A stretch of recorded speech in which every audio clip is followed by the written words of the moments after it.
Some other man our brand yester and so say we retentina Jamaican can you understand retirement woman so celebrating Ghana time and some maybe a best be a non to adi queno not just a juman in a shasianasa and to young kuba be a juman in a pass for no casino would have said Jamaican can say woman start a juman in our Barcelona may just say Omo Atunsa and some Nadia from a manager your friend of Pep Gadjola or no and some Nanya invite a baby and what your reference Walla Porter, one of some number in yesterday, Jumadina say, your former player, and it's as a coach, I have first as Zavi, one of some baby and Sobaka Tema, not just and yesterday, John and also no, one of reference as Zavi, our Medono, not just an Washe, Omumiano, and I report to Aminia Energy Ebanino, and some others on no woman inviter, or reference as Zavi, and some by your program, I say, and watching a former teammate, your father says, Gerald Piquet, Metissa Piquet, one of some Jumadinasia, woman in an IHS, almost Sakania, you can say invite Tomoso by Ebium, and some Mayoka runner, your father's Arturo Canales, and also by Metissa Deco, and some Awasia Sergio Roberto, and so about in fact, Omwa, Womusia Academy FC Barcelona, Womo Anqua International Break, Womu Omo training session and a payer, report to me second Ebanino, and some other players, woman in answer at your money about baby. And some Jumadian pass our brand, Wamusuko Grace occasion, Amaniamas I come okay, and maybe I come now Spain, our brand Tabia. Now about 3, I attack cancer, left back, Emma Spain, near final 1 Captaincy, and now Casa Captaincy, so no, or some other George Mediano, and some as our Brominano, Omudomanium Arab Tatri, now Jaminian Samamian Casay, one and I had a program, 80 in yesterday, you'll be a one can't change. I'm a man for my son, Abia Becaso, and why late and I some poetry. Jamaican can say about Romano, not just a friend. I was at your frontier. Your friend saying yes to Epano, not just a friend and some other true. Woman to yes to Babasi or no, and some in the bush of furniture somewhere. One of us support on the South Fonino, and some other internet. I had ya later about to say I and yes to a emotional, and yes to Esui, and no, I am your man, Jumadia Basunino. And also some other cause our brown samino, yet the Emma yet for an pay, and some other shadows so shack. Mamma, Omo, free agent, Yamia Tuma, and also some next year 2025. What am I Adeba Kwasa Sabokua, your father's a bossa, woman in Real Madrid, you know, come here, sir, one more yada a plaza, woman some free agent, Tessa Namano Casino, one can call them DK, Abacachos, a Real Madrid, Ayabokua, one more monetary for Quakodan, and then Namekana Bessa. Some anymore, Emma Mecachos a time of Bossa, Womuko holidays, our Jews, Babia Fabiano, so Jude Bellinama, not as one who Trent Alexander Arnold, Emma Liverpool for the Shaki. Now, Jamin understand. Woman, you're free, and Yamia Manesti, Omana Dada Sui, now Van Dyke, a free agent, Yamia Duma, and Nesti, Arnold, and Sokao, and what Leroy Sani, and Ramekachon say, Bobo Fathers of Barcelona, Womusum Maritana Cotena, your father Joshua Kimmich as of now, and so they are free Nesti, play Fathers Alfonso Davis, what is some free Nesti and him say, Bibia Sunday, I remember Tretana Cotano, and some other call, women now Tottenham, Amakota. Your father's son, you me, a fay, your Jonathan Ta. One also, Yanam call say, Wabasu call Bamunchin, a mamma uncle, a mamma on your ready say, Wabas tented a contract, and a mabokua. Your father said, Live a cushion in Yamia Dum, now your yes is where ya, boy, no, as I a free agent, I know, I your red father's a tar, and I'll call Lee's work, but I don't know, Rebecca and some FC Barcelona, and some others who are fun at dinner panel. Your father Jonathan David, I know. So bosses where we are. One of some free agent in Twomino, not just FC Barcelona. About to me and your be at your film and watch a room at Judomutimo, and some number to me are sending me at your film. And no, I update Tabafay, young co, I have Vatebas, and none of pay. I never quite shock and say, Wouldn't some Brozo Funny Casa? I was at Damily Tower Epa. I'm a Metanabel Sunday, at Damily Tower, I fly. And some other Cobabia Brozo, one more Yomo Company, not yet. Satan send who Anton to me, no place at Tamili Tower, Baba Drew, I have Fatabasa. One of Baba Benia, can send a medical test, where are your moment, I remember Jodomo Fanta, your father Samili Tao, as some Baba Drew Fatababa, some of Baba Testano. Now, Jamasa can ceremony for yes, I'm a bomb Sabia. I'm so point and when we are medical test, Emma Bontisabia, or better Fiache, and I said, saying, and there be a better resource, no Subasiaba, and I Empire Bakua, woman so well himself can be asono, woman some other ball. Now, I do about problem, a place now. Woman do commerce, and I'm matches and it also, and I just almost get dull. I could be all and think Kabaya. I was a players, I could strike, okay, Senra, maybe catch us almost started some comediana, almost started campaign, almost, and some man I copra, maybe Rodri, Eddie Joe, maybe Danny Cafea, Kevin to Brian and a song you me, another copra, woman only can voice out, and I'm no Casay, woman Kobisa branch and also runner, your father's Vicente del Bosque, okay, Vicente del Bosque, and maybe you come, Nam Okochi, a yes, Spain, Omanashan team, one and a national team, no, I quite walk up and some our Saravica. Now, Urana say, Bono say or your football fan and I say be or your spectator. Yet you been ananka 2 days be amo bobolo. Mo musu say I na be a bono and I just say bembe one ya bra and you nyata fan ya home no and mama for kasa mo jamo kas na. Mama ka just amo bro. Mo jamo sika na to be ano. Mon ka just amo bro 80 more money. More matches the more now see kasam and some cost the more and also be a matches and so also now Urana say yes spectators the Benya Crank Kadabian Kamo Bobo. Make some carry 2 days. Was one who carry Kobenya and Basaba Adechia. I was a Basabo Adechia Real Madrid Abonti Kadabiano and Kamaches in the tomb. Namum Adeba couldn't say and Kawasan Kabia boys no Wamusum on your time Adich Omahome and no I problem Bakua and no I want my fools I know and also the Timishan Alfe. Yes, let me address it. Now on the time and we'll coach in national team will be a man in China.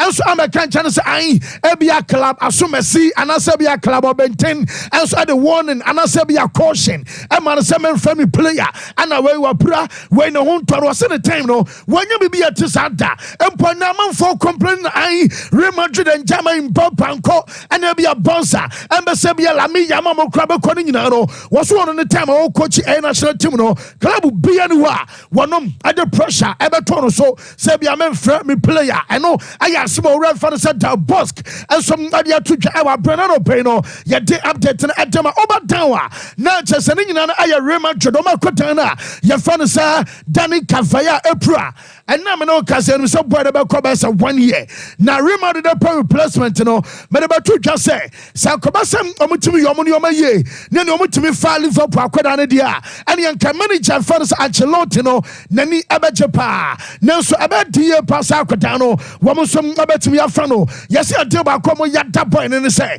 or Liverpool team now Wamu Quanima Quadan a infected Aquadane midfielder a do baby or Shenfifi now a Pajab board is opponent in the core area a true Jamra more dinners and Pobino Crana who bet to me Ama Arnold and some about 6 Ama Yakotano and some Abetimi Abo ne passing accuracy and what ne vision and a chess and Yuma Aquadana our match and I say Wamus just number 2 and one year Ebia Tifonibia me about 2 Tibabia Medina Wana Medina Wamus Burnham Otaneba and Faswo I was so and no and I'm a manager and Faris Ancelotti and some Afa Quadanela now Sebeye Namusaba Kakudan and no and some other problem no now Jamesa can say Wamu Jinebisa Sampo and Namano Kasomu Pobi Amanabaya Kavaya Jumana Fanawa Lucas Vasquez our Wamunya ready Sebi the pressure Kwawa to Abiso Sebi and Pasumesi and Asabia or Brinton Omo Abaswama Tenepa now Omutiri Abasa Kotena your father some Vasquez and some time and you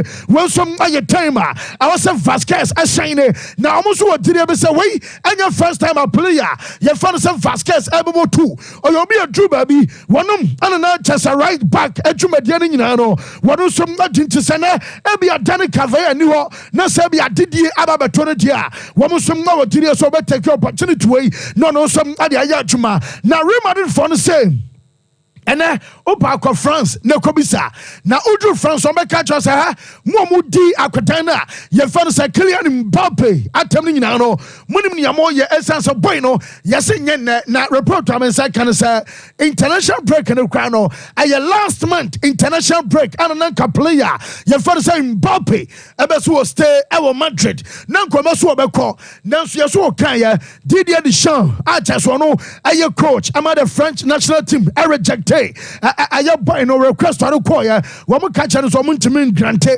ama boy no stay out of national team what you see obai na onya faith or the boy edema nay eti say na was so mo excuse no use ebia breaki emfanya ne ya ye can say mini princess our team na so ya na samo so mo ntia se dia and the mo be sam ya bia mo betimi aye na na me no can say report amenya no say Mbappe yes wo nyana je say bia be rest wonum say aye Real Madrid and waba no enti on Antonio Pintus nom and just a physical trainers wo mo som our Madrid abaya mini princess eno aye this week akwasi nyame ya duma aye next week e be wi adwumadia eno som atta kan say international break no wo mo so point use this week way and next week dia nia ye fa say mini princess and some our team na so ya ho sem ni nyina no ye de ama ye chefo ene anopai and some our show no so na mame boboku a ye fa na Atletico Madrid report to am say kan say Atletico boboku no wonim say Jaminya and some and say almost say Samu Omorodion and now I'm the pressure and the ato manager Fransa Diego Simeone eso na dito the pressure the ato manager no so and say some Omorodion okobo ball and my FC Porto when say yes Atletico for no woman fa buy back and shame enti money ma akoda ne ebo no nyina sakoba sebia na boy no ma koye edmana Atletico entimi nkosebia woman so akofan aba acha so mo and be determine aye price I want so mutu esansam no say no woman for buy back and some Shadrack mama numbers air compare strikers no report to me nyane say na wukobo no sale to come Madrid woman attackers any Antoine Griezmann waba 11 matches washa 3 goals and you Korea waba 10 games wanya 2 goals Alexander Seloff waba 11 matches washa 1 goal Julian Alvarez aba 11 wanom ashem yensa and FC Porto Sam Omorodion 7 matches 7 goals omutiri eba Sunday what the boy no compare aye strikers omoa opani bi kra say the twana war and some unum say Diego Simeone ne man baako aye Giovanni Simeone obobo awo Italy ama Napoli and ebiem ye fonu Giuliano aye Simeone ono ball and ma Atletico Madrid boboku no manager no eba no yes wo de oba eti team ni mu ana ya no o mu anu free bench aba ana wo jama akoda na nkamfa so be ba no so no wo ma akoda na ekọ na akoda na ya fa no say Giuliano aye Simeone ayo no ankasa no ba no wo mu gidi etro mo say Samu Omorodion aye 100,000 times better and a chai a coach and about in Jamsa, Wunianima, Yampaso, Wama Denham, Dani Coco football ball, Achasanka, New Cancer, Banatana, our Sanka, Kuranimum, and some Anatina, Amasan, Saminano, and so Ababeka, Amaswaya, at the Banano Bay, and some our shoulders were San Samino, yet the Emma, yet for our Jumadans, and some our team with Yamisa can say, and Chabia Bobokua, Yafanas FC Barcelona, yes, many Janos from Adam Panfono, a meeting. Meeting, and some Jumadi also with the essence. We run our winter. One more transfer market report to Aminyan, many Janabas will be Kakra, and some Abametis a bonsa. One more per right back. Now, right back FC Barcelona Elpano. One more so quality our French League Grima. One more baby, you found Thiago Santos. Now, Thiago Santos, you know, one more send on no pan, and many Janian and Namino Casea, many Janipa because Jules Kunde and you'll be about 2. Why a central defender and Tiakonan fan said Thiago Santos no and a report to Amensa can say Bobokua your fan is FC Barcelona woman some abaswam denaba amasan something and also any place maybe woman do so a free agent nyame to my next year and will be Barca for no and some atagate amatesano and some kake from us what deba on semino yet the MA for anano pay and some our show report Mensa can say Mama Ayabobokua your fan Chesena Ghana wama down or your player at the Macomo na Okobolon at the Manchester from Marco Curto na Marco Curto yase FIFA form atwena so na amama the match ban aye 10 game suspension and am the Manchester na loni adia wo mo se mu 5 dia obasefe na mo 5 no am the be fridge and aye suspended aye ban atesa akona am dem no adia am say wonom awo ka kire aye akoda na fa no sa ho hincha so about the wolves yes wo ka kire boy ni sa hey na footballer na say Jackie Chan sa no to the moment abaye sa no mo gire ba sa de no wo mo consider no say racism it is utumika say bia nipa no ho hincha ensom ase Jackie Chan na chesa say kwambia so mo twa so enti de menya no say 10 game ban no was 75 abra 5 ebe she fridge mo osa koya biam dia na som anso abaye she na Newcastle for say wo mo stadium St James's Park no wo mo gire ba sa ayedada enti o ma so ya dia kan sa redevelopment na redevelopment no nya se bia omo ya innovation bi akeke meti se bia stadium se dia boss anom ayo mo dia anu bi ana Newcastle ensom abaso omo ya omo stadium no wo mo som abaso omo sin foforo na report am se kan se ebetumi ya cost boboku no besa 1 billion pounds ano aya amount a Newcastle ensom abaso spend adia nia ya kan sa redevelopment wo mo som abaso omo ya ena aya D-Day ya ba studio no na report am inside can say meeting no aba chance our London and no aya Manchester hierarchy omo meeting our say boss our London no wo mo aba start ma bomb for the din nyina ya chow data na jeminya no say wo mo tena say na bia hierarchy the chance Brentford nom dan Ashworth nom ade o ma Berada nom wo mo nyina to o twi wi a report am inside can say final say no e wo ayesa Jem Ratcliffe and some wakasa empuna and epunu wanom and abecha say manager ne be call and I say bia manager ne ebe stay Sergeant Ratcliffe all the final say nemom ayoma Berada and Dan Ashworth amo and about recommendations adiamo urana and also update ayenya na report am second say and some and say yes o drew Manchester senior figures ne bi asen and say Ruud van Nistelrooy ba just an niye bi ni said your sinante ni sembia waka chesa or your coach you dem so your coach or come back room staff no but I'm about so much say the oya to say yes or no and in charge almost say no recent weeks now trick kakra bia ababesena twamu kwe and wo so no and call shot our bra and ka manager honoma oba e bia the coach I can awutie dem po onu owura no juma hand in hand mom you say I'm senior baby ekoso and some Manchester current one obeka say de abranche na you find some Van Nistelrooy mom and some in charge our team no na omo deny wo mo senya no krada sa Manchester boboku no wo mo Thomas Tuchel kasa entoma mo ye aina bia Tuchel baba ana Tuchel nya the right man ya deni nyina no yes Manchester for no say wo mo owura for say Tuchel enkasa na mama Jamie Carragher say ono dia am say our sympathy at the ma ayetana gasansa baby aduru manager na ho kire no pa obro obra pa o dia interest mo wura ye fa say Jamie Carragher at the United omo coach no tough to come out with maybe the next international break maybe still as the manager but if the results turn of course he will but I think with Man United it's not just about results actually. I think for a long time it's actually been about performances and a lot of time when they get results it feels like a little bit fortunate in some ways. I think last season I felt like Scott McTominay got so many last minute goals for them. So, sooner or later, if the performances don't improve, they can't get sustained results. They might get results here and there. That's football. That's why we love the game. Unexpected things can happen, but it's the start of this season hasn't been too different in terms of performances and actually seen the same things that we've seen last season. So, listen, I think it'd be tough for him, but listen, I have sympathy for him because I think he's been left out. Yes, not just so right. Fan say Jamie Carragher, not just what it took us our sympathy. Adam coach now. You found it tenaga first summer me when Rooney. Now Rooney Sudan the Obusano so penny.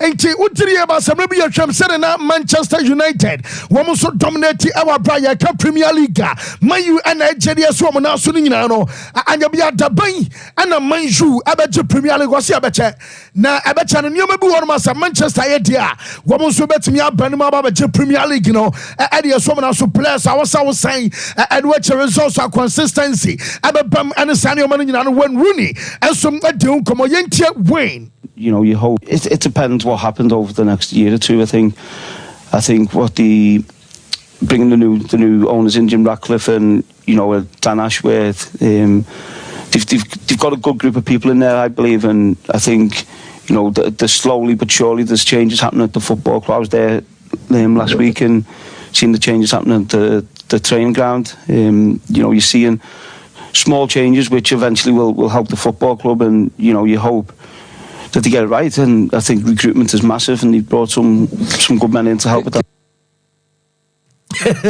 Yes, and no, I can't free Bobo Kona so at Deba Romunano. I am some Rooney area to Man City Bobo Kona latest and year. Jaminian says Yana Fay and no pay a Man City Bobo Kono. One more official letters I distribute. Now, when you are Kwakama collapse from Musia Kai ever Premier League, you must say, and you may cross so I know a ATP associated party, a transaction and sentiment of pay. You better do come on in and almost say, no could be enemy. I am null and void. Our brow.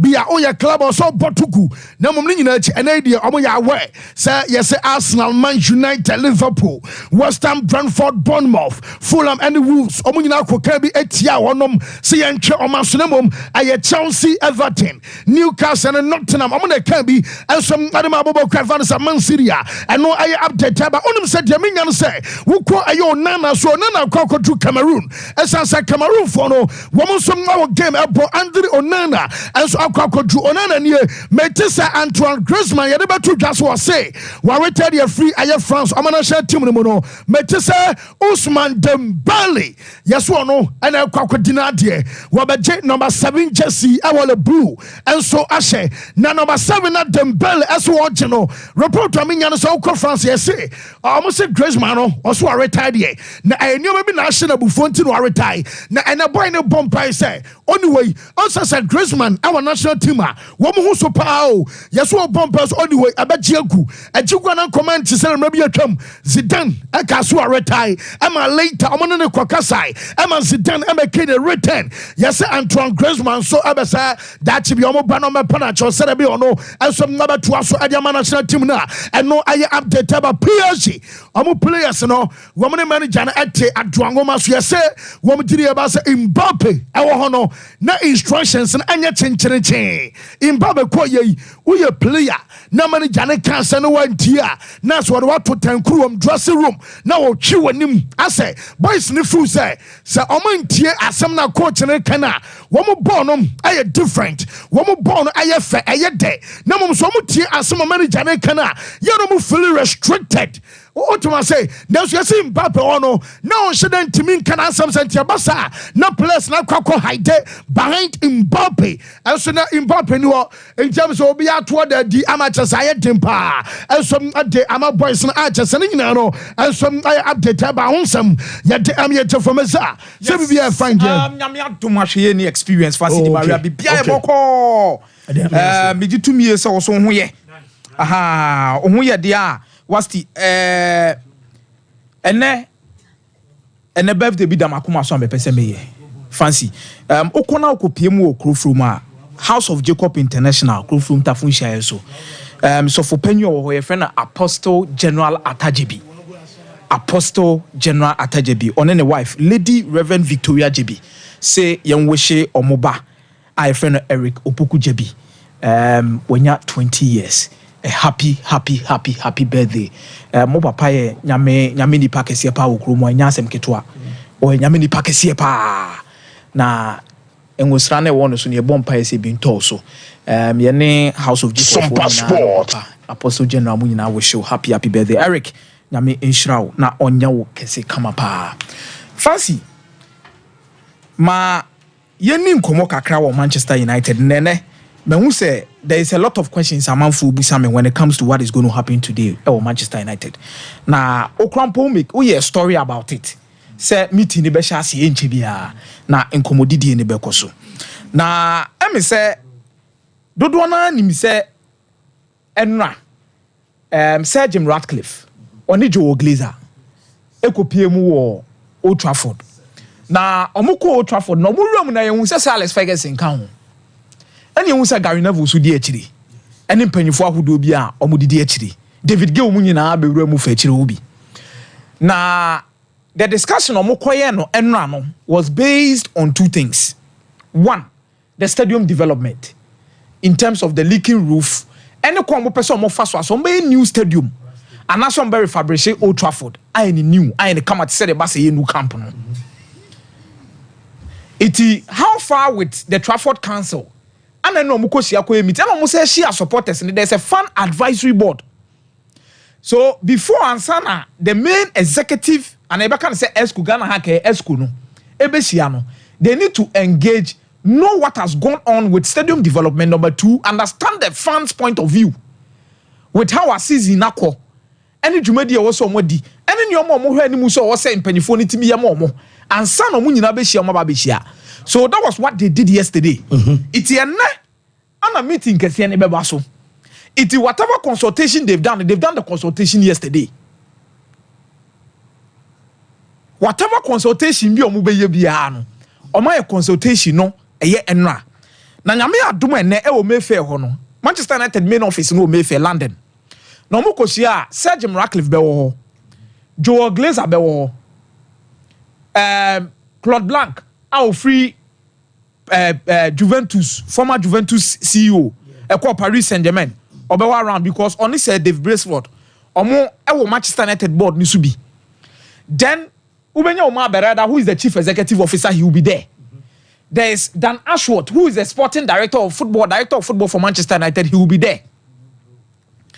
Ono no one we are obesa swenya Jason Wilcox ono ne technical director ono so be dey ebe wo ho. Then the chief financial officer of Manchester United, friend Roger Bell ebe wo ho. Then the chief operating officer Colette Roche eso be wo ho ne. It key people we in the meeting no. Nanka meeting we there schedule say every month be on baby. So September they no mo koye no Barcelona. To make out be story be say Jim akoye interview bi wo Britannia. Akodi nkomo bi akoka say omunya abotre na team no person mo restore na they am koye ni interview. That was the first meeting they did over there. Yeah. So this month meeting no mo be dey omo dey about London. Na omo dey about London dating na first one. The mama for adwene omo say ten hard discussion wo mni o. First one you never heard about Jason Wilcox. The first one, you never heard about Dan Ashworth. Because no hierarchy nankasa. No hierarchy nankasa. Once also anti Omaba da crowd so confirm no dey buy. But to be specific, one who Dan Ashworth, one who Jason Wilcox. But the October meeting is having Jason Wilcox. The October meeting is having Dan Ashworth. Which means alongside the discussions that will be going on with off the pitch issues, any sikasem no more discuss no. I think said the most important aspect of the meeting they want to handle the on the pitch performances of the club. They want to deal with the sporting decisions of the club. Now no Glazers now relax pressure ni almost wo. Because Ashasian na be BSC or Manchester United omo blame Glazers and say omo na eye. And omo giant sporting aspect ni nyina dey Serge Ratcliffe. Say ono na me take charge. So if he is in to take charge, it means he say there is a need for the people he has appointed to make reasonable decisions and make sure say on Manchester United want to make there is going to be a discussion about Eric Ten Hag. Yeah. At the meeting. But one thing we are going to ask ourselves in here say, how did the team get here? Why did they keep Eric Ten Hag? I dare say sir Eric Ten Hag decision on Manchester United in now could see war. Ibiza. About 3 weeks or 2 weeks to the season, I don't go share Ten Hag with Ibiza. Serge Ratcliffe. That time, Krana, Omar Bereda and Yansha Dumasi, Manchester United. Let's not forget.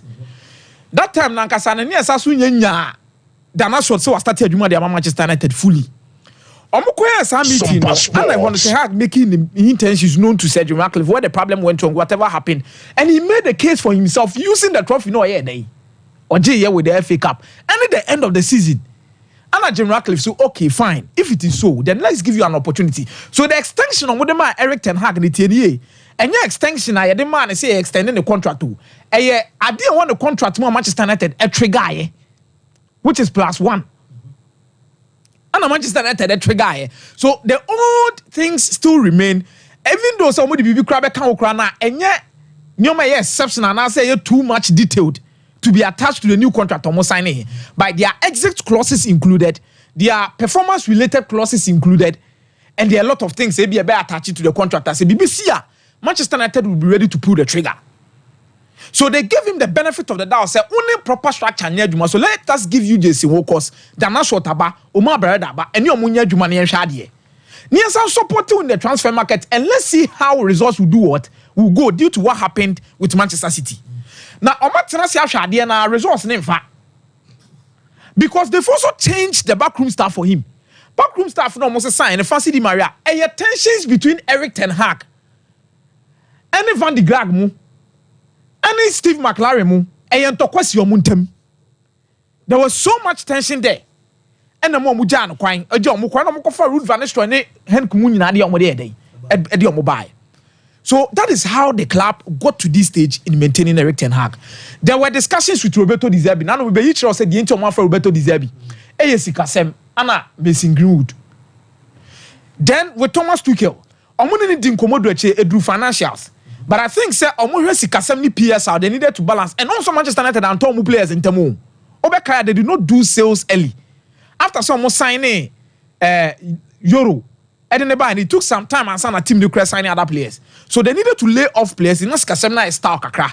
Some people Eric Ten Hag kwanya. So they needed to relax. And now more for 2 kilanya day. Ama. So it's not like they were not in the market to search for coaches. They were. But they just decided to move on and join with Eric Ten Hag and see how it unfolds. But then, and Nyoma Eko Provinier. Sabrak for graph we say 2 screen is Umaye. Graph feature Manchester United. Kwa Omofas were picking the last few years under Ralf Rangnick, under Ole Gunnar Solskjaer, under Jose Mourinho. Where's our graph now? Yes, thank you very much. Sompa Sports. Over check here. Where United in terms of a year or more performances since 2012-2013 to present day. Now, what's your ratings in the rankings and how performance map in the city channel? From 2012 to 2013, there was an uphill, which means Sorona and I ratings now was Sorona. Now, a 1,900 no cost require Kamana do and I say 2,000 Koko. But what check on David Moyes by ratings in it to former BC. Tama in 2016, Echo 2017, Yapamu, Louis Van Gaal. In terms of, so none of the coaches has been able to maintain the standard that Sir Alex Ferguson in the Maomo and no that none of the coaches at maintaining the standard. But Nipa what me bend the standard in your radio. About from there was Jose Mourinho appointed in 2016-2017. Obe Peja Koi, Jose Mourinho Peja Mupa. When Timmy reached the peak of Ferguson drew any day. But at least or you're not dream bang the 1,900 mark no. Because I Ferguson yes. Yes. Number of years account. And when this was started 2012-2013. Yeah. So it matters with what Fergie did in 2012-2013 coming. It's a day of Fergie year in 2012-2013. No coach be no what me ahead. What me about closer. So Mourinho lifted it to a certain extent. Then there was Ole Gunnar Solskjaer. So this is where the hyping of Ole Gunnar Solskjaer comes in. About former Ole Gunnar Solskjaer be fair Juma, but fair Juma no. Or some pejamu. It was Ole Gunnar Solskjaer peja di enim. Or peja mu de koe. But Ole Gunnar de ade no ko si honom no. Asa tia ba former na former so na ede. Eba. Ten Hag so be fire. Ten Hag no be so ma peja kakra na aba for he. Ten Hag de anko de ban na ese. We say the motor trouble so na motor free no. Yeah, free no. Nti ade de ba former so there's a proper downhill. Inti o check here. O say Athletic for the ball. Say United are approaching their lowest EBB ebb since Ferguson retired. Fancy. The problem is there and nothing shows that there is a say Ten Hag the end there peja mu kra o. Say Jose be peja mu. Ole peja mu. Ten Hag there. Ten Hag only Louis Van Gaal. What mu tia shensu aso no miam. Netherlands for ne papa. Let me say from now on ba. Now this is one case on me raise a meeting. Sompa Sport. Ya to so mienu. Eric Ten Hag make excuses. Say team ni create chances o muntimi nya dey. Shadrack, my graph now about team the chances creation ni baby omujina ball shot. Fancy. Manchester United about 12.7 shots per game. Now 12.7 shots per game. No check Premier League rankings since you're toss 11th. There's a more crown no. Now say shot now on Adrian say. Yeah, Bobo Breno create chances be Breno crown. We a wofem for a top club. Now graph ni sudi no baby Manchester United tie ball mo shot ni free pa no fancy e wo hemfa. Hey. So I say yeah Benz center open. Yeah. Not check a penalty box in the inside. True. So the whole argument Eric Ten Hag is raising about they are creating chances, they are shooting, the statistics and the numbers prove otherwise in terms of its explanation. Also, there is an application of the statistics, Mike, and there's also an understanding of the statistics. Then, first reading meaning, and also try so I think Ten Hag has been sold on the mindset, say the XG is huge and Premier Leagues have big chances starting there. It looks so good, say Manchester United create a lot of big chances and they're not scoring. But where are they taking the shot? It's going to be very critical. And Ineos, you better test your morals of Apostle have always said this before Ineos came in. Say the biggest test the decision they will make in the sport, because that is what they have bought Glazers Nechi. There is nothing with the commercial side of Manchester United. Okay. It's a 101 to me and year. Let me send him Guasi account. So today is make or break. No crane say Sir Jim Ratcliffe open change. He wants a change. But on no some per se, we appointed Dan Ashworth, our appointed workers. He wants the structures to work. That is why they have called them to this meeting. It's make or break for Eric Ten Hag. But I believe say baby omujina say no, e mu ache 2. Vote no. And a better. Okay. Well, Mate Mezame das me ba Mr. Boardwalk Kwabena Pia could be say Van Gaal was wrongfully sacked. He was one of their coaches who needed time. He was beating Liverpool and Man City United. We're not fair to Louis Van Gaal. And our Dane Bahaj Lookman say, what is Ineos waiting for? They should get him out already. And I'll also take the message by Mike. I say, you're mobile better video on your club no.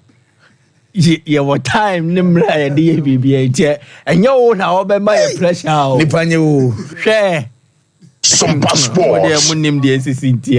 Fancy and the 8th October, number 8, Andres Iniesta Luan is saying bye-bye to the game of football. Except for Bonaba. So you see, you need to understand a person's background to appreciate the level of success or benya ewana brabum. So wouldn't baby you free bar if you don't know the person's story. You will not really share in the glory and delight in it. Ebia no when you crack breno. Ebia me who se fancy yesi. On te fancy I see in nim baby or sha see the free. You might have a different interpretation of the success that fancy chalked. Where baby on yini no fancy. Na futsal pitches baby about 7 aside the also saying baby about normal football. Enti Iniesta mono. Signing the ball here working in tight spaces. There's a nipa 10 credit trying to on him how carefully or the ball never me and done way through no video mono. There's a ball no a baby of frinty and a more senior aside no. Now 7 aside, so park near a carbon. Yeah. And I say ne good a year tina pacanmo. Enti akaye in Ayabon space cranium. And to win your ball now you would have to think outside the box in terms of what you want to do with the ball. At times your background determines the kind of things that you do. Only your mannerisms or casa or new. And also now, so we year and then fast over bro. 1 year now corrupting years old or being in will get to her. Excuse me to say, this is a stereotype. But I say obey any will get to her or you're dang or you're stubborn. Anameboa. And now opinion was zongwa or you're stubborn. It is a usual stereotype which might be unfair. I may apologize. So learning to play football on a futsal pitch, it teaches you how to work in closed, tight spaces and how to elude opponents. And today, you don't look out for the physical, you rather look out for the psychological, the mental aspect. And the players be the say Iniesta, Xabi, they came to evolution the game like almost a sound game, not from an era where you had the powerfully physical aspect in the ball game, no to almost the drain and the elbow game, no. Where mona to me, I believe, say omoma yebenya an appreciation of midfielders who played with their brains. And who be a baby acquainted to the likes of Luka Modric more anyway, most of the PM. Well, yeah, more Iniesta excepts our Sompa TV now. And Panama can say, born as a Mike. So Iniesta, the football principles did not detach itself from his background. His background actually setting the pace for the kind of football style Andres Iniesta boy. So I can sit here boldly and tell you, say, to me, maybe this might sound outrageous, but it's easier to copy Messi than to copy how Iniesta won a ball. Because Messi, he's a left-footed player operating on the right, or be cutting, or be dribble, or be driving with speed. We've seen similar, although say and yet the same as Messi. But I'm talking about copying. By Iniesta, how do you copy? Because no man out of the blue. So players like Iniesta, you don't teach players to emulate them. Players can only emulate them when they have it in them. See, they do mumu. And today we are celebrating such a player. So no so be Gracie game no. One shot goes no bebre. One shot goes bebre. Say wash 200 goals here. But almost every goal he scored had a certain significance. A bro adrenaline here. So Champions League. Before Pep Guardiola won it in Rome, it had to take Iniesta to bail Barcelona from the clutches of Chelsea. So 2009 semi-final. Yeah.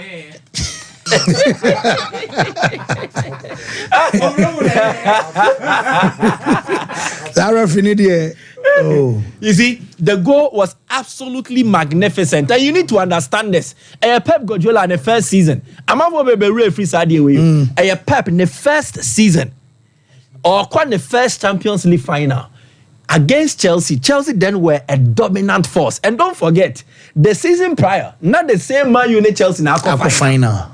And in the previous year, it was an English team in the deny Barca a spot in the final. Now Man U. Another English team who was a losing finalist. Didn't talk anymore them, but Iniesta or Bailey Barca for the film, and something was lifted of them. No, the call final, no Mkogu Man U anymore.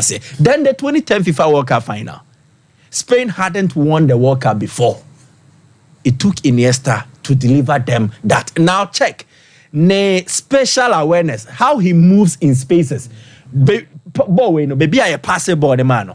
Like not on him say, baby, Mijina no dem amembe mu kakra. Ya cross the ball back. 1-2. Then free offside. Exactly where position itself. It tells you of the footballer dream players like Iniesta. So it is great that Yemubi no yenya kwan share Iniesta so mo but onize dan ma hu odin bi. Oni Ronaldo mu trickery ni bi, but he has his own. And the man here Andres Iniesta, and it is difficult to copy him. In tennis, so we game na. Yes, we are bona. But so about 8 o'clock, I bet not near a special session on him. But kudos say Iniesta and so ball game Nibia. He delivered greatness to us. Man City ni Premier League obi we ni she. Man City ni Premier League. Case no, ebe ya oda. It depended the Oma report. So Man City for a report here, they will give you baby a bomb. 165 pages of legal outcome. So the Premier League had certain arguments in their favor. Man City has certain arguments in their favor. The Ababwa Premier League, it means that the APT, the Associated Party Transactions Rule, no, the panel no did not say a unlawful. They agreed that there should be something like that, but it is about how it has been implemented. So the structure, the framework, everything or whatsoever. And then the omujitumu. What is the APT? We might be changing, but for the benefit of ABA, the OTA caneno. Let's do that. Sharak Boy, Associated Party Transaction Chese, Memo Boboku, Ebia Michael FC, Akomia Kamebo Boku, Akomia wo nyumekuo ba kumienu miensebia sikawum. Enti akomia ye board member obetime de ne companies no e dia best sponsor me send be ya menyiska. So omo say in issues of associated parties omo di business e dey ba no omo nji ntum se ye be fa ne trasa e was a Premier League ne so tena so na oye nhwehwemu eno ne the rules no omo di aba. So associated party transaction rules in this case means that if you are Manchester City, now we are the Abu Dhabi group in there, any company related to the Abu Dhabi royal family. No, mo disike ba be rabo boko anima. It was a Premier League ninya abotre no hwehwem. But we na kasa no, they brought it into force in 2021 when the Newcastle Saudi PIF deal enobae. So that is how they will operate with this. Now, the Premier League no border. Omo review every transaction that falls in line with the APT. No man says figure now the costings that you submit. It represents a fair market value. There's a way in which them boom and emphasis be. Man City anti-asie. No, me could dear quote say. The Premier League ne no citing your mamiensa. One, a discriminatory. There's a yimu. 2, a unlawful. And then 3, a anti-competitive. They believe say a tyranny of the majority. The intino mokasa. The Premier League ne no. There were clubs be almost some good crat also for Premier League for so. And the Man City and your Montungu, Obobo clubs ni bidin. Arsenal can Man U can Liverpool can. These are the majority clubs now mo wantini e Premier League ni mo. Omo person omo dominance na to aso sa. Then they have support from others like West Ham, like Brentford, Bournemouth, and then Fulham and the Wolves. Man City has support from 3 clubs. They will provide witnesses. So Chelsea provided a witness. Newcastle provided a witness. And then Everton also provided a witness. Now, Nottingham Crown so count. Yeah. Now, what is the outcome? Shadrach, the tribunal findings, and the way almost the Bible and sorry, time to go. In the submission, the tribunal they say the APT rules are unlawful because it excludes in their scope the shareholder loans and a breachy competition law. So it makes Man City case back. What is the shareholder loan? So we'll say me belonging to a rich owner. Na owner no won nyumeku ahodo no person obe sponsor. Na owner ne mfa sika mai. Na owner ne nye eye we no say me company ba ko mba sponsor. O be hwehwe mu dia. Then if obi so ye shareholder wo club mu na oma interest free loans it should also be submitted to the APT rules. But mo dia mo nya ne sa. So the Premier League and the tribunal they almost find out say no. If the Premier League is just looking at what will come in terms of associated parties saying sponsor kekeneba, they should also consider the shareholder loans and then deal with it. Now, then they also looked at a couple of other stuff, which for the benefit of time, but the length and breadth of the matter is that Man City enya a strong case, and in this case, the Ombudsman said they could even go the extent of filing for damages against the Premier League in relation to 2 deals. Baku the first Abu Dhabi bank, na sponsor be a Man City. Premier League need delay and frustrated the process. Then there was also one with Emirates Aviation. Ni nano enya dia sikano etimi ba City. So what City can do is that the Premier League neko court no more file for damages in the case of this. How does this impact on the 115 charges? Enya nyoma bebre ne betimi esi. But it helps the stance of Man City in terms of arguing their point. So the akwako we are but a legal gymnastics. Premier League Beccacho said they had some in their favor. Man City Beccacho said they had some in their favor. But it's actually something that has clarified the ambiguous. Na amadia na ye trimu entne ye wohono. He say they are that hope fe in Premier League no ebe in your mind. Whoa, Mike, me that say I'm any gentleman and so in you na real quick yambrana yamrambe to us open say on where dear. Nyankopon do me ho ye pa na wo say. Nyame adum be bia fine. Yenkwe. And now pay the Enchia Free CEO of Gentleman Dental Clinic, Mr. Eric Frimpong. Edema Ubibia, in fact, OTA and our share and now pay. Now, the can say Gentleman Dental Clinic, say no, because of oral health now, you start here promoting into no. I must say, response ne course now air banner sampa. Is it Nipa Bibia oral awareness no, in fact, I'm fan personal pa. Because enumu adea say utumi ehwe ne ye doctor ohwe akoma cardiologist ho your pediatric session uba yenso so ye dentist inti ya fato ye so say enipa wonum ene wo sen. In fact say esen efe na egu wonum a nye obi na beka wankasa kra ma confidence no ekosro. Judgment Dental Clinic say wo esen problem a entena say oba ye behwe wo kama ama osuso wonum afanapo modene fra de me adwumadie ni dance ne say ye de ofa procedure ne mu no na ye de oral education no e kan ho enti eno no tum boa ma utumi hu kwan a obefa so a wobɛhwɛ wonum ni yie yɛwɔ Kumase Abrepo Junction yɛne Total Filling Station no n'akyi hɔ pɛ wode wani akyerɛ Bantama kwan no your branches no so yɛato apete Ghana ha bebree enti meka sɛ wohwɛ me free Koforidua Judgment Dental Clinic yɛne Central Police Station no ɛna ɛbɔ ho pɛ Oko Accra yɛwɔ 2 branches yɛwɔ Nungwa Lorry Station ho ɛna yɛwɔ Dome Kwabenya Atomic Down Roundabout no so pɛ Oko Aflawo yɛne Eco Bank ɛna ɛwɔ the same building no mu Takrade yɛwɔ Banchiase Tadisco Down former GN Bank wa Techiman yɛwɔ Magazine Kenten kwan no so Kumase Abrepo Junction it is a say problem be make say ubo no ma ne se no atutu no saa ma ade ache but then ade ba kwa mpese ye ka ho asem kakra scaling and polishing because of time ninti no ye be chene kakra by the time I be wie scaling and polishing no na amanfo nso anya ekwan mefa so a omehu hia na ye ka scaling and polishing na 2 dental procedures na ya ka bom nti first of all no ye be di kan ascale na ya polish di nti a se uhia scaling and polishing they say you see every 6 months bia enipa bia odididie I say utumi ko hu dentist na ye no dear friend professional cleaning no edema o ema yohuru wonum yiyi plaques ne tata ne food particles ni nyina ehhehye ntem na brush no entumi enyiyi ni nyina no esi etumi eyema o because eyade a ehun sunsuanso no in fact ha adwen na it will be a sticky film ewo enipa enum no because sometimes all the tissue efa udidi wi anase all the tissue ne fa onum sa ubo say sticky bi wo tissue no so yes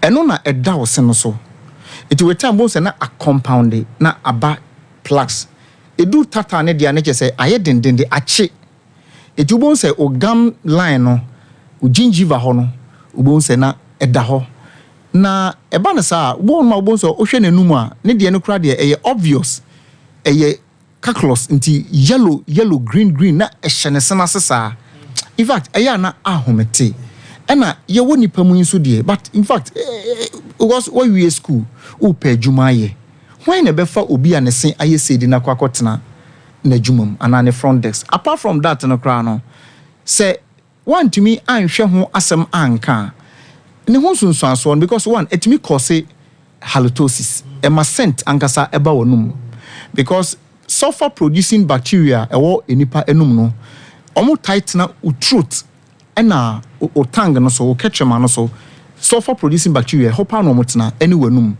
eniti se eba ne se onya o gingiva ho no etena in between your tooth ne o gum line no ho no nti efa o se no around ho no na ofidi on that nti tambia obie wano na wokasa but na brush entumi enyi saa enema no okay gise odiko hu dentist dentist eto ne boase the sophisticated instruments rewura wo sentem wo eyi saa tata ni nyina ne calculus ni nyina efi ho wonum no etumi eti sanan kana jai ansanan kano etumi ejai but eno kra no e say something say utumi Sompa sports because one no on regular basis because obi ho no ma or poor oral hygiene say ye to ye bo say abrush a focus on say brush no betumi rewura entem bristles no be yi in between we no na ema food particles ni na don't be only time obi okra on focus on the tongue no nti sometime bia no obehwe no na ne tongue no so no na aye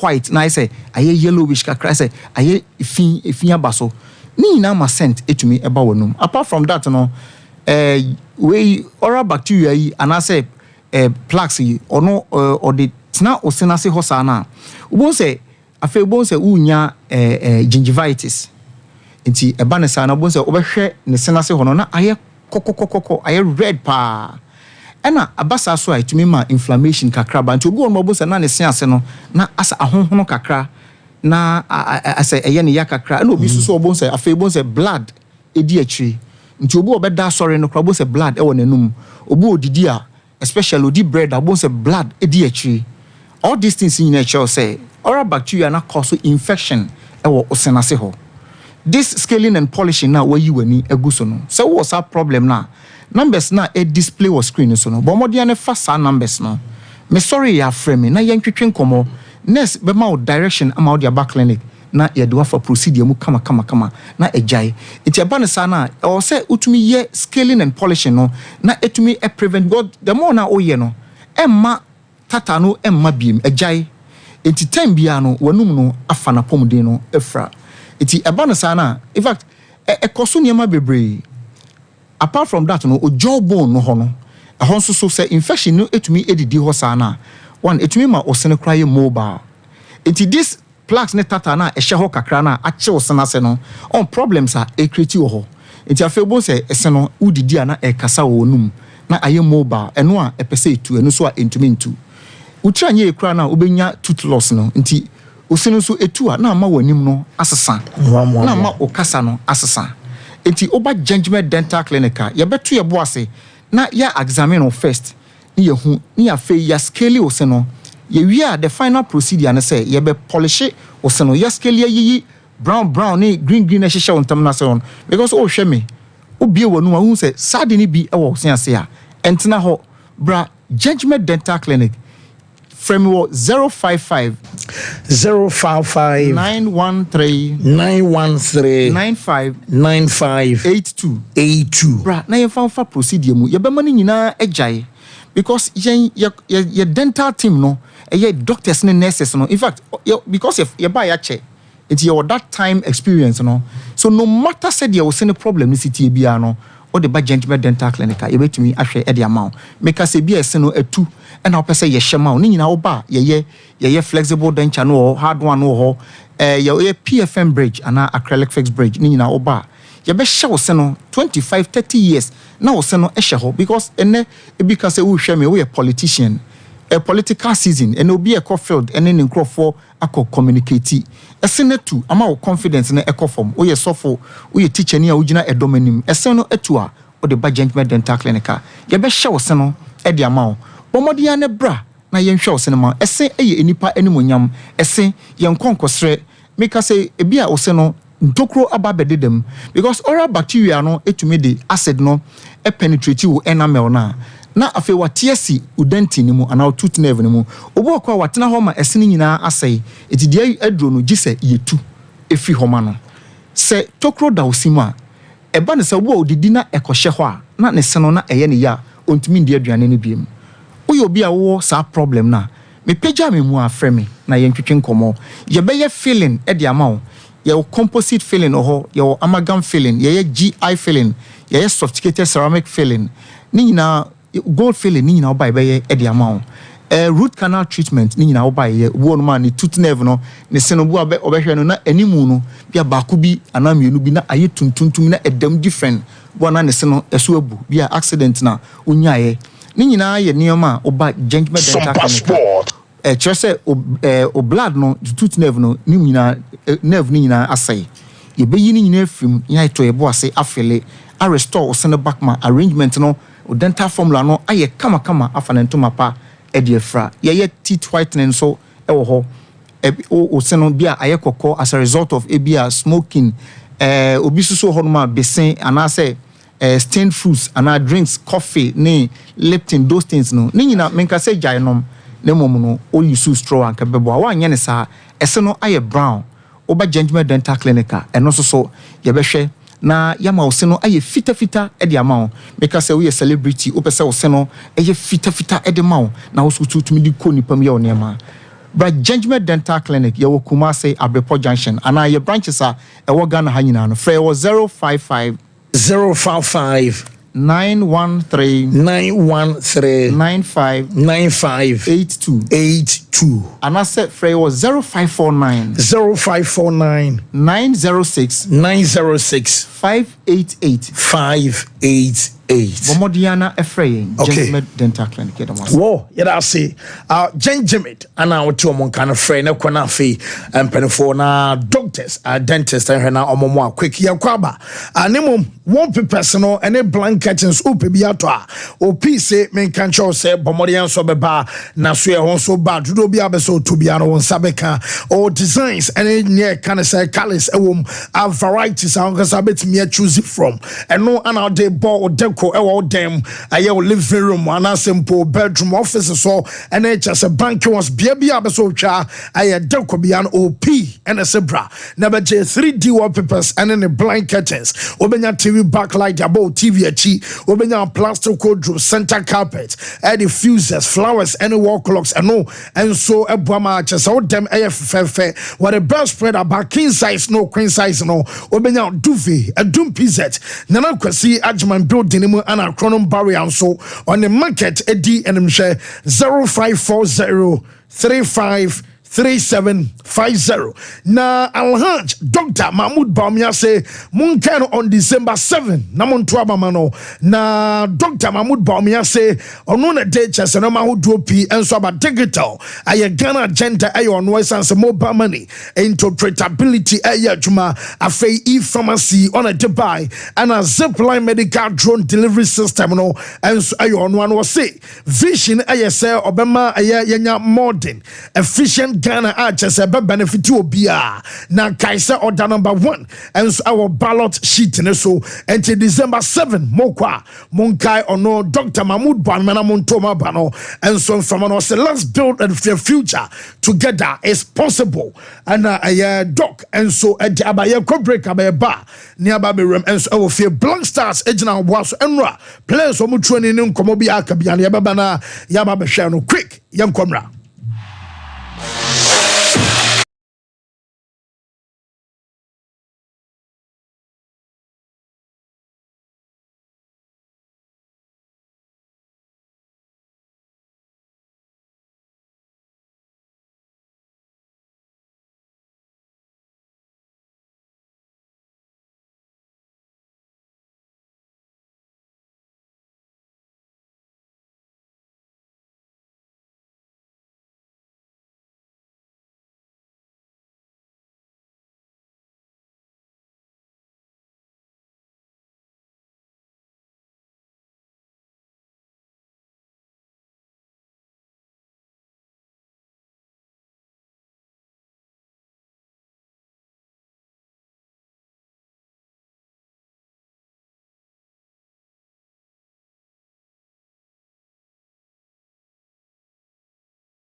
So ati anase osin animal nyam so afa na ntuma pa efi wo fixed one no anase ye ta frɛ no permanent one no eno nso so yesi a untimi entu bi eno ene frɛ no PFM bridge anase PFM crown afei yesan eye cleaning services oba ye profession mu na ye frɛ no scaling and polishing se ebia enema bi ahyehyehye esen mu se bi o kasa etimi ma pampan ene ade ebamu nyina no oba gentleman dental ye ni nyina bi ewo ho gentleman dental clinic ye wo Koforidua Central Police Station enchen ho na wodru nkran so a ye wonungwa na atomic down dome kwa benya runabout no so ho na udu takwade pipe ano traffic light na ewo pipe ano ho ye ne OGN bank na wo the same premises na kachiman so ye wo magazine market kwan no so ho anase opposite AY Ahmed na udu Kumasi Abrepo Junction total filling station wa traffic light na anihwe G runabout no wo free total filling station na ya bron sign no na edi ho ye adwuma free eda joada kopem eda memeda wetimi afre ya homa no e wo 055 913 9582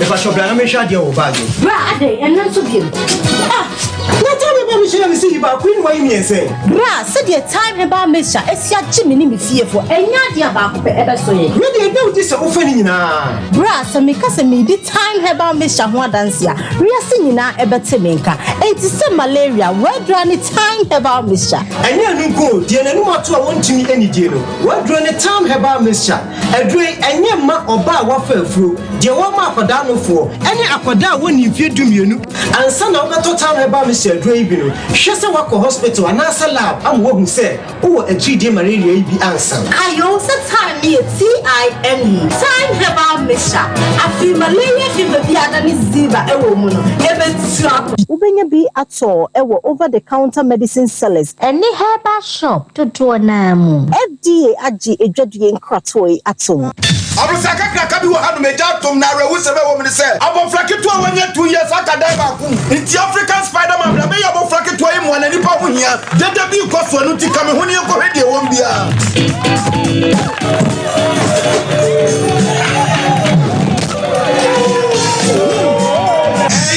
Expectation ka African Spider-Man ba be sebo abofra yi ba preocupe ne hu African Jack wo ba be sebo abofra na wo secret kura no anything Imboost herbal mixture and only me secret na dia na ye na me yetua na ma nkeka e wo fom ana police mi di ho adan say me say menye na me nso hwe na me so we no a boost immune system ama say me train na me ntebe mitimi di kama ama nkeka wo dwom so ekoso me kura so me dai yale amama yi latitude me nya ba ko enye je ne koso ho hey Spider-Man what e kwaye ho fa me kura chen ubenya Imboost herbal mixture e wo pharmacy anase herbal shops apimfo eni nkola omundi fie dumienu enom FDA agidwede nkatwe ato so wo pe wallpapers ye papa to OP wallpapers ana make am for amount so wo pe wallpapers e dey decorate offices so fie sorry say ye paps ahodo baby bia wo hia wallpaper dey do djuma bia no OP wallpapers efro ye man wallpapers e be match o blind curtains e ban bedside lamps nso a OP emal types or man shapes colors ahodo ni nyina obenya bia to e wona so ye ho say open LED backlight e dey above flash screen echi a and so OP ebe mo bi so open self ring light out of phone beshem e OP wallpapers and ebe mo self ring light OP e wo Kumasi adum first floor Nana Kwesi Ajman building na mu tafo GNTC building first floor ana chronom or barrier on the market na edian hwe so open wholesale and answer retail any OP any nsawo so free OP our 0540 353750 Mamishe time HH herbal Mr. Bina unumi and ya what dropa a dro say mani peduan kwamwa no enya hoden na akwatia yare en twen yare ansan wakwakoto fire wadro na nom no abribia Kanoga Company Limited what the time TIME ebe dwaso no wono a na the time HH herbal mixture e dia bedwaso akra wonyanya mfisia dumienu enum bi wo pemfo ene oba wo ma akra nufuo enso enum bi time HH herbal mixture wo benya bi over the counter medicine sellers any shop dodo na mu so wo pedodo to afre 0244 417669 0244 417669 time HH herbal mixture e yedro say FDA agye edwadie nkratoe atum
Akufado, minya udeni, we boy. Baumia, minya udeni, we boy. Hey, Mammy Jane for. Then I'm on Nigeria, we say. Minia, some kaya dear free SHS. I am a man and my own. I mean, Hunia Minyampo. A Sandy and another Danko Akufado and Dr. Baumia, I ain't. So kaya bra, me kuna no shayina a free muno. Annie, me kaipa. Nani dasuni nasa. Some of them mammy and sending in Abaco school. Ecosi send another Danko Akufado and Dr. Baumia at the free SHS a buy. Sia me mammy and sa coffee, esi, and Kojo, and na Cosco Cassia ni bi. Minia, no one in the Yano Moeka. Almost a mobile more than such a bebemo. A bimoso mobile mobetchem. A bimoso mobile bema for any be at school fees ni bi. Hey, almost some of your margin be a mo. It is just a wine in here. No one can free. Almost some ya, a ye bino, a sinche. No more side of connection man. Any protocol in semi. A safe free SHS papa ya yamba koyo. And not in our say by a woman didn't be a say. Yababa free SHS home by. Na ya no man bamba say at the papa. Nanado any Dr. Baumia at their brain you.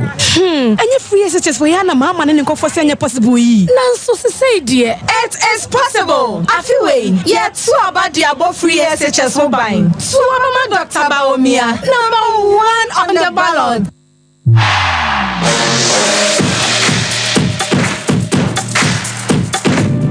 Wo yentu aso na fe yenrafie yemfa de aka no enso embra imbusteba mesha no ewa dwaso enye na pharmaceutical shops and herbal shops ni nyina mo makatros adroi eno na support your immune system na say immune system no ewa hoden ya dintimi nyu ni padua emoso be fight e de atia nyado wa hodo epese ba ni padua ni mo oyo bia honam eyo mre wo sori na ho yo basa ahoden eni ho wa ye mre watoba ha untimi sori nkonyuma so adro no eye Staba me shane boano mpenimu nkase ni nyina mu no ebe mo dwuma ama malaria fever no enso akwaya de bia asie e wonu padua no bia no imbusu no ebe kwakwai na pie na afe ahwe amoano enso atuase kama we police ni adru eno no na omode imbus pharmacy aba eho no orthodox aye nuro no ene abibedro no nyina no se wo pebi enso atu akwakwo wu shop no maton na wanya mfa so enso matete so kra obekọ imbus pharmacy ho de aye wholesale enko adwumade no omudi na omo wo fe so kwan no so kodie ana obehu imbus pharmacy 0246 208496 na onem penfono enso enkasa quick yamra Black Stars na fe yamra be di stars no enkomona enwa Black Stars a training session eba so our Dakar Sport Stadium na enwa di kamau update ni be out say your place in board national team call up no omo entimi mantibi mo enso benya collapse aba be shame na manteri bi Thomas Partey, Joseph Pinsel, Kingsley Schindler, and Osman Ibrahim. Woman in a rantia, omuntimi ma, omuntimi ana, this month, I collapse a jam omuntimino say, and Bobo Social say, Abu Francis Nom, Ibrahim Sadiq, Afe Jonas Ajete, and Michael Baidu, Omo, and a collapse ababe plesi, a 4 players, no, our Black Stars, and a Sudan, double header, and a basso. Training across and our Black Stars program no fa said the outline ebesi akwa emame na fe yema bo so real quick diamenya say 4 p.m. na chese and our training across no and so no I 4:30 and our training session ebe so our Accra Sports nyame ya doma on the 9th and so ayo chena chese no so be decide aye time I was training no and so eba so na fe make I say Thursday and so aye training session and it's a game nankasa and so I no 9 and training and so ebe so no I said the itinerary at the senior national team the Black Stars of Ghana SCTA now Henry Asante Chum ayo communications director at the Ghana Football Association on a year Thomas Partey injury no Arsenal force a illness over Ghana yes a injury yentie and some Mr. Hart and so admire illness yare lipra yare there will be any more the dream Thomas medical record obviously he is one of the experienced players in the group, one of the influential players in the group. Osange is in the leader of the team in the last games. I think 4 games I have from Mali, Central Africa Republic, Angola, and Anano, Niger. Until you would expect that every piano they are available. Now, which means But it is what it is. Unfortunately, he's not coming. And they also hearing say what do I do to almost 100%. This year on May, I was a pay or for so. Or they go into the matches. Yes, not just a party. Our influential in TMC matches on Swabomo. When your Mantiano Power Kaisa me catch us, ya dear and I to chrono. No one fano and untinama party and ama Arsenal fono. If you say a bebuama matches are accumulated minute minano what they break we and so the agenda homena feno and so at on real quick. Yabaso Elisha Usu after training and Elisha I say Yaman to just a game against Sudan. I was say you must win, Emma, the Black Stars of Ghana. We have to do. We know what we have to do. This game is very important to us. We cannot afford to lose this game, so we'll make everything to play a very, very good game and win this game. I know Elisha Usu and I'll say you didn't kakra to Janenra. Woman training what pitch and also video so viral. You said you maybe know to our donate to make test. I said the texture of the pitch is it here. Now Elisha Num Tom was a pitch and your papa and Jenny Bama Mamun Kobumoto. Where they are almost a pitch and from the outside. I said the pitch in the city. Oh. I have the ministry Juma and after the NSF Fonso Juma Panti. You can't say now we say Obiana Muniasem or my Juma Panti where the woman pum almost a pitch and a Yenche Elisha Usu Omutrano or pitch and on the sun and condition or SCTA. It was good. I will not lie to you, the pitch was quite good and you had an amazing training today, so we're really happy that everybody are doing the thing to help us play better football, and now it's on us to put the performance like I said. And no Elisha no me cram a basso na Fibo Ventures. I say toothbrushes any paste no and no Alfred Fresh about toothpaste. Nemum wobenya near can say Ashford Princess, Evidence and Executive. One our friendly nina na brush out do akwadwaso a onsa ebetimi akabe fiawdom munya binamonto mo yusu dia brush mu titanopa ene enwumre beboam wonum enso ayehwam kama eno Fibo for adarma odru Paul Segole na dodo ni nyina bi ewo ho 0535452263 time about meshana malaria dro tatashe etu ase ekwa emabiem honamre ne wa wonu mato aduane nya ode honam ye basa se dru awia wo ye okay enwumre ne anopa na sa wodo aso ho no eyo bibia wo wadro no time about mesha akoda no wonye above 12 years amane num bi mame a wo foforo enye ma ana bansu tuanufo no ni kwan se onso onum bi wa fafro so amennom na mom time age about mesha ne capsules no eno so your bema na so your ba pebi tonenom emu bi abetobia na ebeya adwuma ma onum wi a wan kasa be dia dance pharmaceutical shops and herbal shops ni nyina mu time enro no wonsa ebeka bi 0244417669 now when emperifone enkasa kwabana fro ahono makacho say bushmeat and dwan wodi ade say bia wo pakrante na bia to akwakwaya wo nkwan e bia wanya program bia wo yobese wo ton nam ne BPV ema afei wo bese bi so obeya aduane e ho so ma ne nyina no obeya enso ama wo kama say bia kusie nom ene ne e kan say wo twen nam ne nyina no bekọ kwabana fro no akwakodidi nam no so benya bia to o wo trede ayimfie achi won ma pe 0534662415 now on opening no and so and Kasanamum Sudan training session no and so so ewo Aquinas ewon cry as Aquinas and Sudan woman national team as training about so boys in there baba do that crama just a training session no almost why you omani abrepa na mom coach James Akwasi apia and so edunkoma kakran quality Sompa omne amano Mavis and tenase ekasa coach and Black Stars a game I was a Barcelona Ghanaian edition concron coach James Akwasi apia said it me took more pride to and they said it to me I qualify for World Cup. I think I only had Sudan for Munye Bida. And I'm hoping and praying I mean, from soon or yet to achieve that aim. The most important thing is game be you make sure that you are fully prepared for it. In football, there's no way so they can say, oh, match be a mission. Because every game, there are three things: either you win, draw, or lose. The most important thing is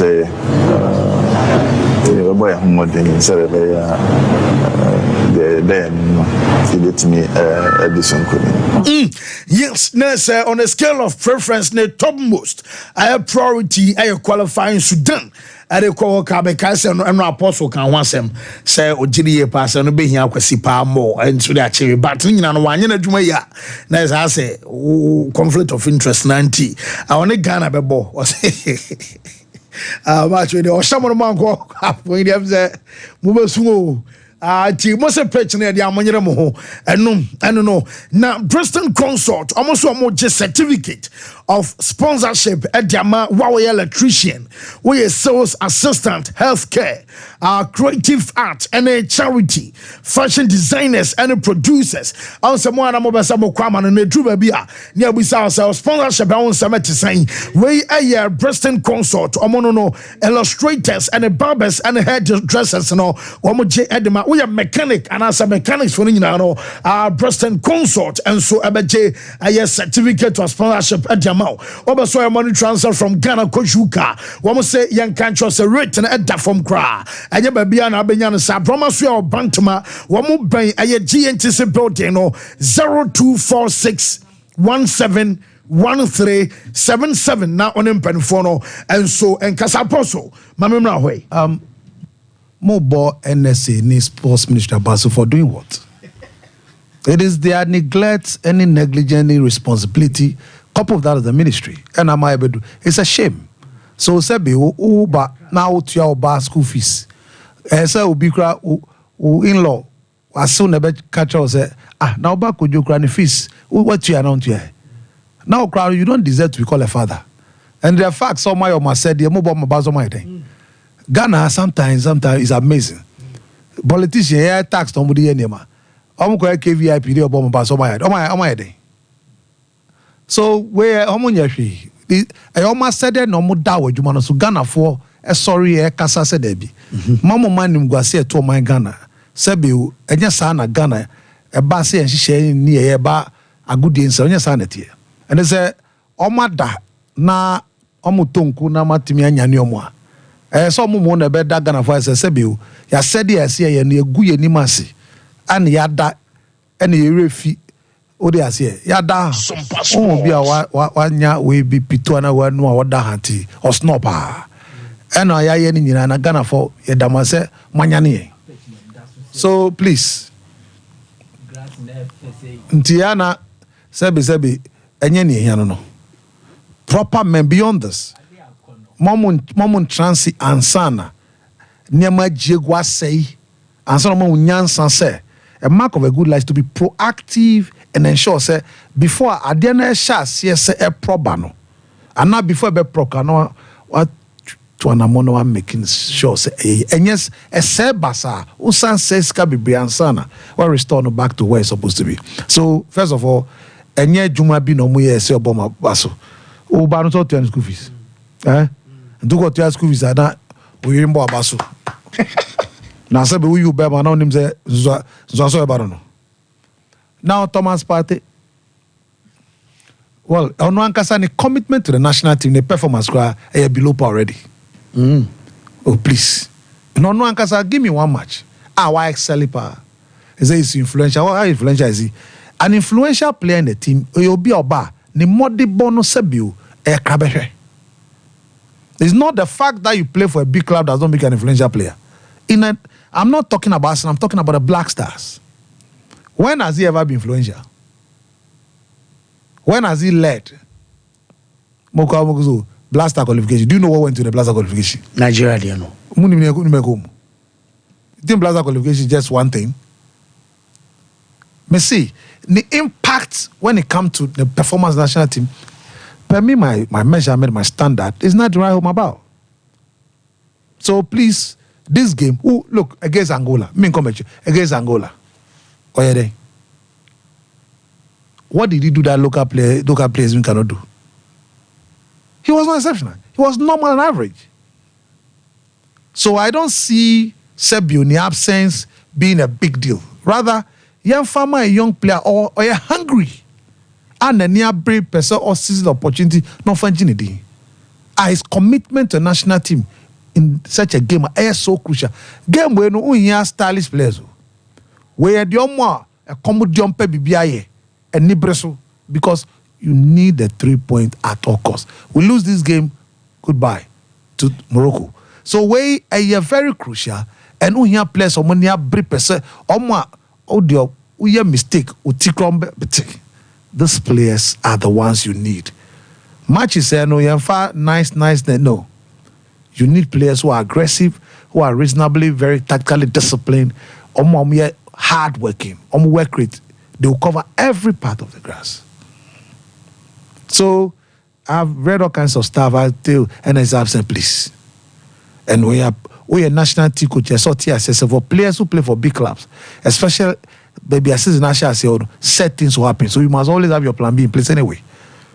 No national team is guarantee your top A players at this time to November World Cup qualifying because of the stretch of matches available to them, especially those who are playing the Champions League in Europe and those who are playing the league and other cup competitions.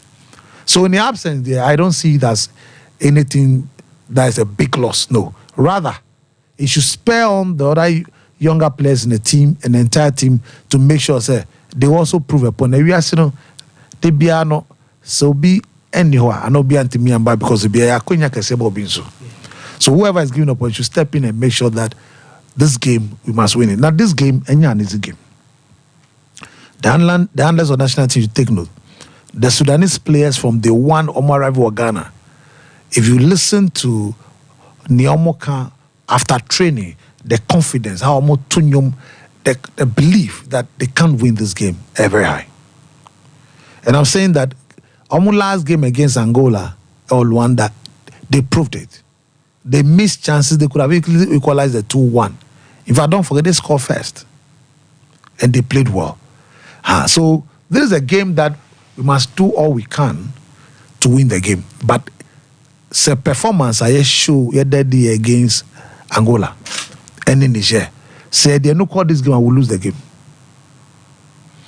The performance we exhibited in those two matches was highly shambolic. Enya papa. And he say Enya Brise Pesewina, I want Coach Otoado to now show us. Me, like I said, I have not been convinced about him. From day one. Me have said it. That baby I drew no, but Sasana balance on the available, but he is not the kind of me. I fear Ada. My English coach, I said the same thing here. Because the kind of coach we need for the Black Stars, I don't think he's the one we have in him. But see, he's the one we have. I'm not too convinced about the matches about so far in this qualifier. Not at all. This is a make or break for Nwankasa.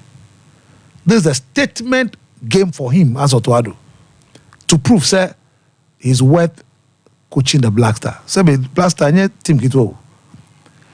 So he has to prove that this I'm the real deal. Ebians nema bakubi na nko ye ntina Angola shewa eno ntina Niger ye kan picture say Mike ni content na nyame de so mpeboni ene konya RS beka ne pitch kama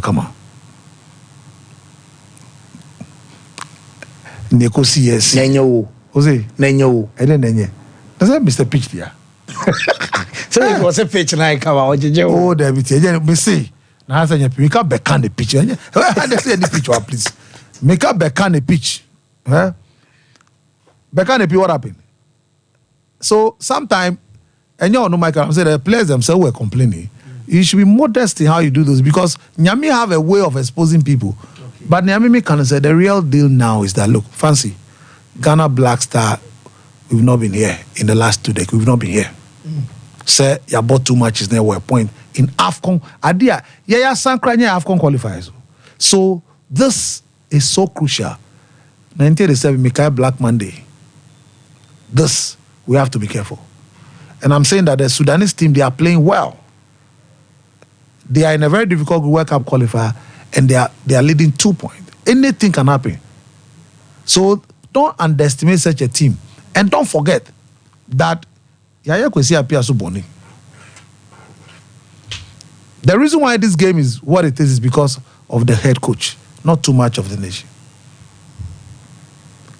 And then Nuntina, all kinds of kululu ni sembibreno. So we must ensure say we go all out. Because you see, when you offend somebody, there's a way that you pay the price for it. Let's get that. Wow. Yeah, because we unjustifiably sacked him. Unjustifiably. I understand what can't tell him. Obi, one my national team job. Did he lose the game? Or lose the game? David. You sack him for a reason.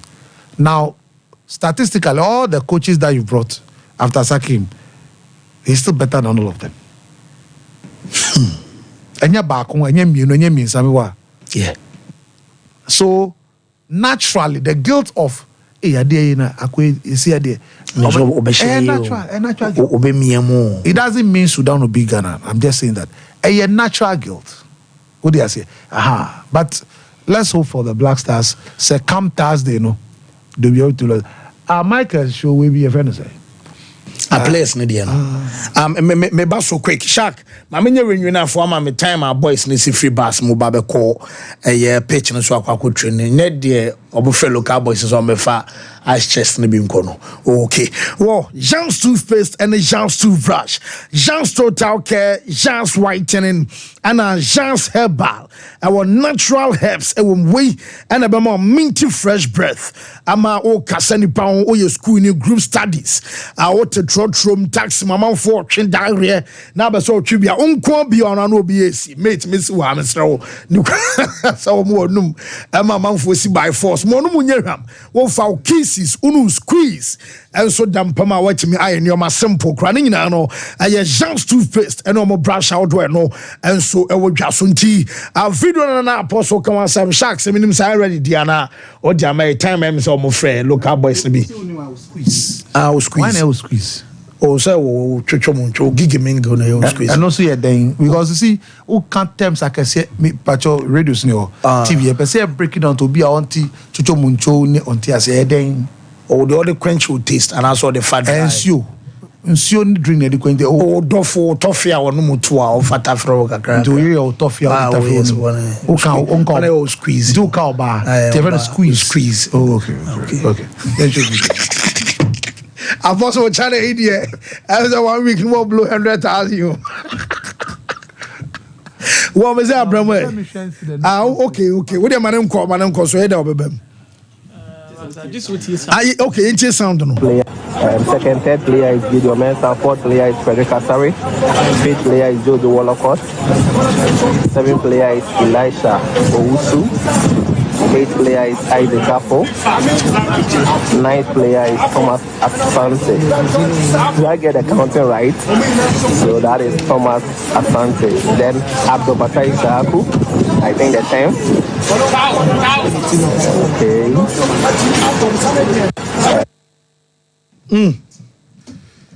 I'm for Befako. So equipment officer, no fast one say. Equipment officer, no fast one say. And you look down. That disrespect. A disrespect. Well, baby Anka, the one who did that should be out of the national team. Yeah. If it's serious nation, you should be out of the national team. You don't do that. What? And so no the SB or fear crassy or no on count for Asari there because or no there or no voluntary. And no Panama can Sadio Mane na yebi. I saw best single on out. Blaster class something. Oh, okay. But the fact say or call it or no out. So that's what my problem is.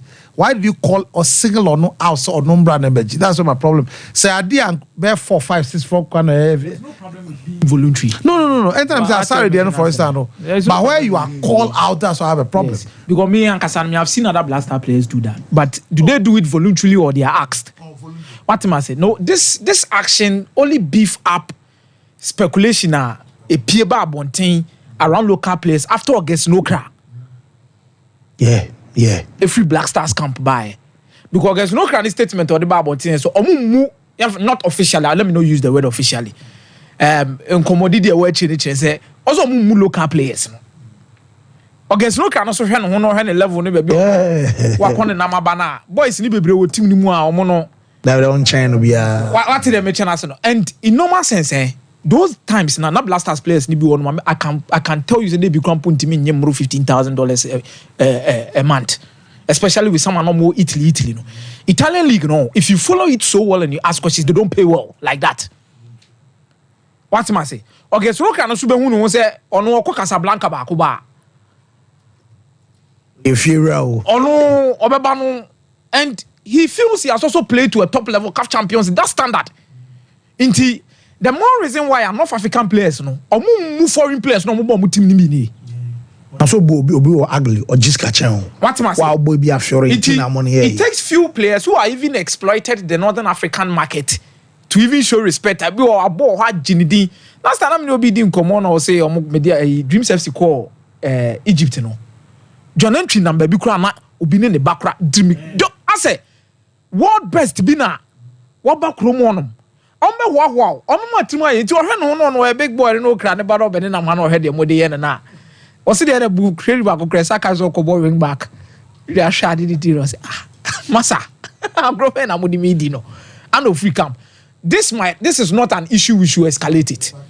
It's not an issue we should escalate it, but it's definitely a concern due to how it was demonstrated to us. Quite fast to see, you know. And quite papa. What did they mention us, no? And I really feel sad when your boy and I say, "Mama, fanko fra boy, no." The pamo chopa boy and carry in Chilubia. A video about Bontina Ghanaian say, and they are showing concerns. Mama, for money go see boy, no so. You didn't have this remo. Or some son who baby or free buy no about the baby. Punyano. The concern about Thomas Partey.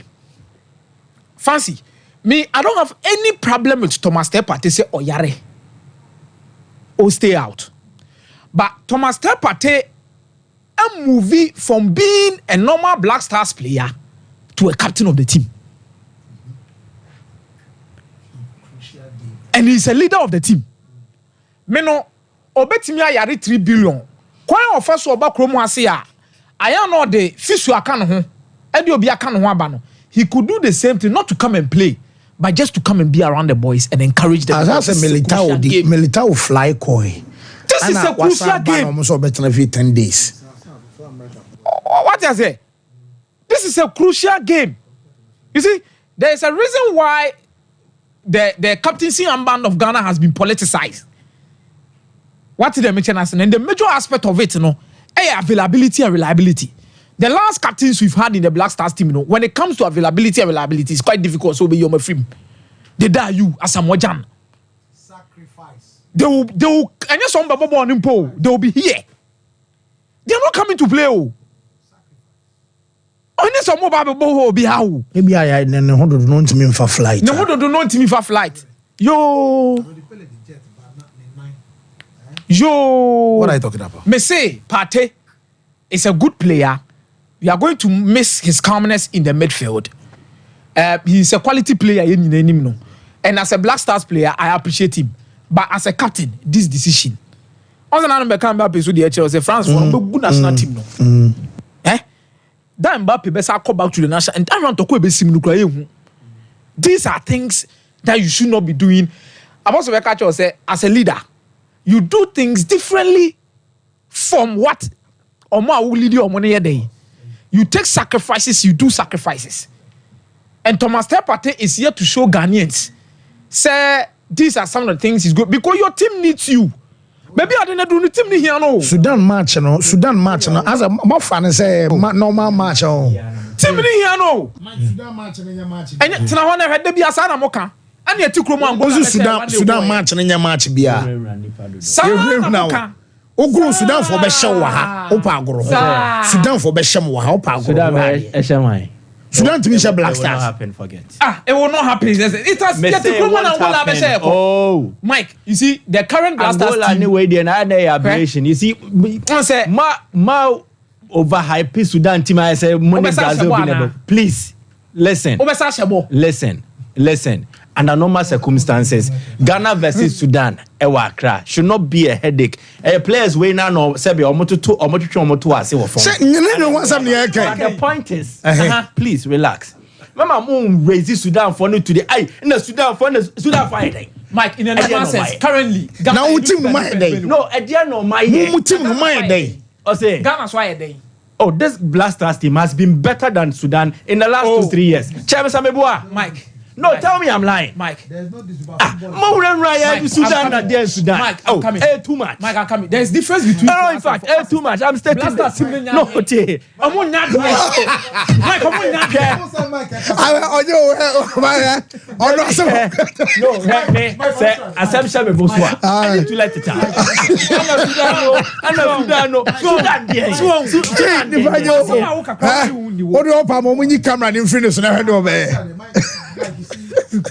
The initial statement is not disputable.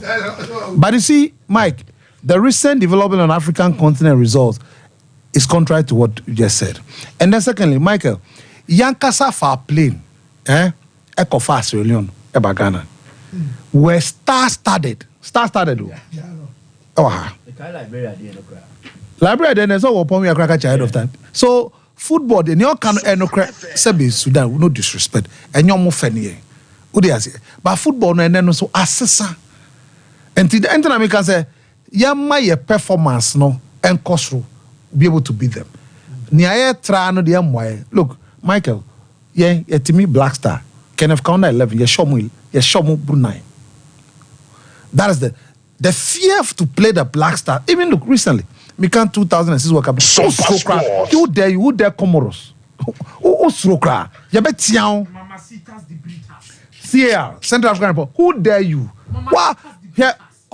When the Stephen Appiah's come out, Samitu Gamo, who said these are men. Thank you. Who they say? So, no, I'm not even interested in the captain. The results. The son of Abedi Pele. Jordan Nebek captain. Mami Fancy, me na they say no club of the century, African club of the century. Fancy me Blaster assembly me Sudan, Oma hweni Sudan crab esa be no omako. Me born no intensity na me Sudan. Mami twa so kra, abi twa so. Masa o metimi ahyamo na jitum. Na se Sudan be say ball recently in terms of form cran ya men Sudan. Baby am tosin na mo nya ho ye. Na mo nhye Sudan ya be say mo show front and back. Because coach na o do o ma mu ba no. Senegal World Cup group. One lead. Terrain so. Mo to say. On terrain so. A 2-0-3-1 win for Ghana. You okay? Obeshebo na. Oh yeah. Oh. I am telling you for a fact. Say 2-0. And I said imagine win for the Black Stars. Don't rule it out. It's a failure where they. If that fails. Oh, Mopa Mumbai Misakoda. Good. Masa I boss and I say oh can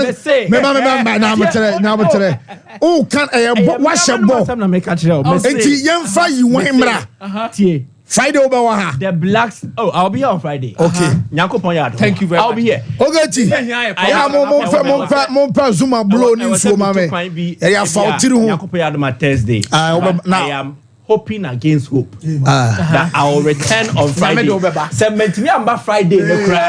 No, Tete. I will be here on Saturday. Okay. Definite.